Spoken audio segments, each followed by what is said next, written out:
I have proof she's cheating, Amanda, my sister-in-law, said as she dramatically took out a manila envelope. Everyone gathered around the dining table, gasping while she spread out several photos on the shiny wooden surface. I sat quietly at the end of the table, drinking water and watching everything. My name is Sophie Bennett. I'm 32 years old, and I have been watching my husband's family try to ruin my 8-year marriage. The irony was clear. The photos showed me meeting various men over the past month for lunch, coffee, and even dinner. In each picture, I appeared to be having serious conversations, smiling, leaning in, and occasionally touching their hands. To anyone who did not know the real story, it looked bad. "Look at these," Amanda said excitedly. While David worked hard, she was running around town with other men. She then turned to my husband, who sat quietly beside his mistress. "Jessica, you don't have to feel guilty anymore, and you won't have to say anything in the divorce," Amanda continued. David didn't look at me. His mother, Eleanor, picked up one of the pictures with trembling hands. "Sophie, how could you do this? We welcomed you into our family a long time ago." Her disappointed words hurt me, but I only smiled and sighed. "Well, Amanda, what do you have to say for yourself?" I said calmly while putting my glass down and looking at everyone. David still avoided my eyes. His parents looked uneasy, especially his father, George. Amanda stood straight with one hand on her hip as she pointed to the photos. "Nice pictures," I commented. "The lighting is great. You must have paid your private investigator a lot." Amanda's smirk faded. "Is that all you have to say?" she snapped. "Aren't you going to deny it?" I reached into my purse and everyone tensed up, expecting tears or a confession. Instead, I took out my tablet and placed it on the table. "Why would I deny it?" I asked calmly. "Those men are all divorce lawyers." Silence filled the room. "What?" Amanda stuttered. I pointed at the photos. "That's James Morrison, the best family lawyer in town. This is Michael Chen. His firm handles cheating cases. And at this dinner," I continued, "that's William Parker. He's great at stopping people from hiding money during a divorce." Amanda's face went pale. David suddenly became very interested in his water glass. "You see," I continued, "when I found out about David and Jessica 3 months ago, I decided to be prepared." "You're lying," Amanda said, unsure. I turned on my tablet. The best thing about legal meetings is that there is always proof. I brought up emails and signed agreements. "But that's not the most interesting part," I said as I looked at David. Eleanor's voice trembled. "What do you mean?" "During one meeting, I discovered some recent family property transfers, lots of money, houses being transferred, and even new companies being started." I let my words sink in as George shifted uneasily. "David," he asked, frowning, "is this why you had me sign those papers last month, saying it was just routine family business?" David began to realize. His family wasn't just covering up his cheating. They were hiding money before the divorce. "David, sweetheart, we were trying to protect you," Eleanor said. I interrupted her. "Actually, you were committing fraud," I smiled. "And my lawyers have proof." Amanda sank into a chair, defeated. "You knew," she whispered. "You knew all along." I nodded and gathered my belongings. "Next time you hire a private investigator, make sure they're not working for both sides." I stood up, straightening my dress. "Oh, and I hired the best lawyer yesterday." I walked to the door, then looked back. "David, your lawyer will get the paperwork tomorrow. You might want to check it carefully, especially the part about fraud." "And Amanda," I added, meeting her shocked eyes. "Thank you for the photos. They make great evidence." My heels clicked on the floor as I left. Once in my car, I allowed myself a small smile. They thought they had trapped me, but they had no idea what was coming. The next few days were chaotic. My phone kept buzzing with messages from David's family. Some messages threatened me, others were tearful pleas. Amanda especially kept changing from angry messages to messages full of fear. Her most recent text read, "You can't do this to us." "We're family," I thought bitterly. They hadn't treated me like family when they planned to leave me with nothing. I ignored her message and focused on my plans. At James Morrison's law office, everything was just as I expected. Shiny wood, leather chairs, and a sense of power. I sat in a conference room, looking over documents while waiting. Right on time, David walked in with his lawyer, his parents Eleanor and George following, and Amanda came in last, trying hard to act confident. Mrs. Bennet, James greeted me. Shall we begin? I watched David's face as James presented the evidence. David turned pale when we showed the timeline. Every suspicious property transfer, every new company, every effort to hide money. Eleanor grabbed his arm when James mentioned possible criminal charges. This is nonsense. David's lawyer protested. These were just normal family business decisions, weren't they? I slid a stack of papers forward. These documents show my name was removed from the family business 3 months ago, exactly when David started his affair. Quite a coincidence, don't you think? George shifted in his seat.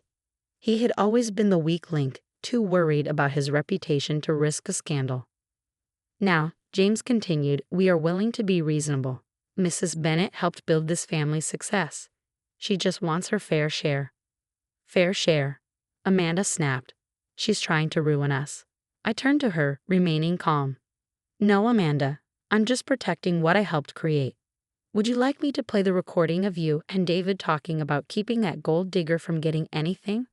Her face turned white. David looked up in shock. You recorded us? He asked.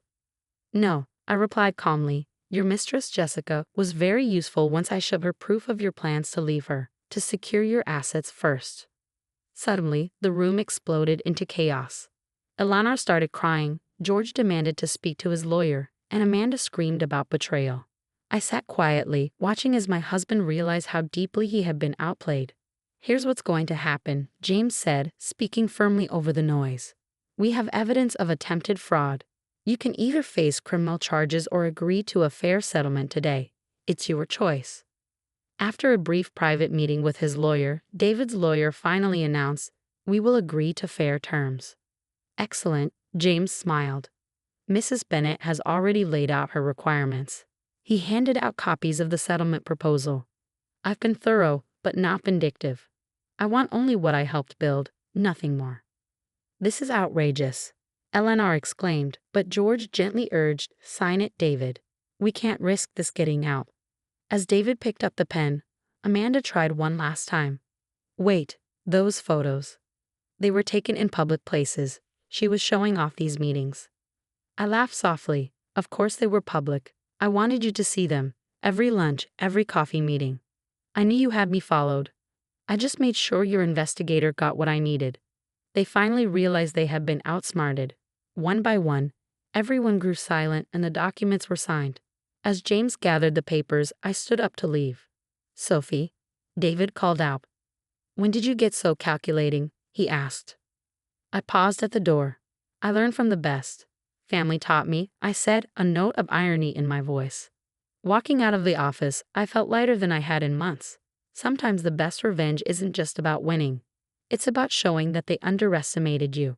Outside, the crisp autumn air welcomed me. My phone buzzed with a message from Jessica. It's done. Thank you for showing me the truth about him. I smiled. They thought they had trapped me, but they had no idea what was coming. A few days later, at my new law office built with part of the settlement money, I reviewed documents while waiting. Soon, David arrived with his lawyer, followed by Eleanor and George. Amanda, trying hard to look confident, came in last. As James laid out the evidence in every shady transaction, the room filled with tension. After David's lawyer huddled with him, he finally agreed to a fair settlement. James then handed out the settlement proposal. I looked at Amanda one more time, calmly saying, thank you for the photos. They make great evidence. In the end, as I drove home, I reflected on family, not the one that betrayed me, but the one I was building on my own terms. 6 months after the settlement, I sat on the balcony of my new apartment, drinking coffee and watching the city wake up. My phone buzzed with a text from Jessica. You won't believe who I just saw at Riverside Cafe. Amanda. She pretended she didn't see me. I replied, smiling at how everything had fallen apart for them. George had retired early, Eleanor had buried herself in charity work, and Amanda had lost her high-ranking job. She now worked as a junior accountant at a small firm. Later, I received a call from James Morrison. Sophie, he said warmly, the last of the transfers are complete. Everything is officially settled. Thank you, James, for everything, I replied, thinking about all that had happened. I had discovered strength, cleverness, and the ability to plan ahead. That afternoon, I met my best friend, Laura, for lunch. She asked, have you heard? David's been demoted because some of his decisions during the divorce scandal upset the board. I shook my head.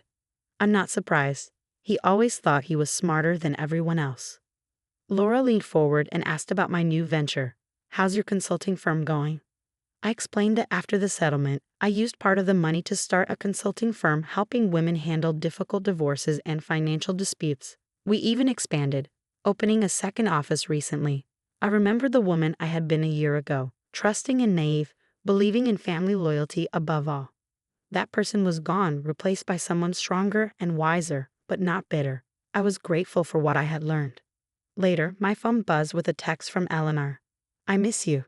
The family isn't the same without you. I archived it and didn't reply. Some bridges shouldn't be rebuilt. That evening, as I reviewed applications for my firm's mentorship program, I thought about how much my life had changed. The family that tried to destroy me had set me free. Their attempts to leave me with nothing made me become someone I never expected. When the doorbell rang, it was Jessica with a bottle of wine. Our monthly catch-up had become a tradition. To Karma, she toasted. By the way, David's dating someone new. Poor girl doesn't know what she's getting into. Should we warn her? Jessica laughed. I think she'll figure it out on her own. Besides, I hear she's pretty good with computers. Maybe she'll catch on faster than we did. We shared a knowing smile. Sometimes the best revenge isn't about getting even. It's about moving forward and letting karma do its work. As the sun set, casting an orange glow through the windows, I felt at peace. The family that once tried to write me off taught me the most important lesson. Never underestimate someone who has nothing left to lose. Instead of seeking revenge, I chose to become better. I raised my glass to the sunset and thanked them silently for showing me who I really could be.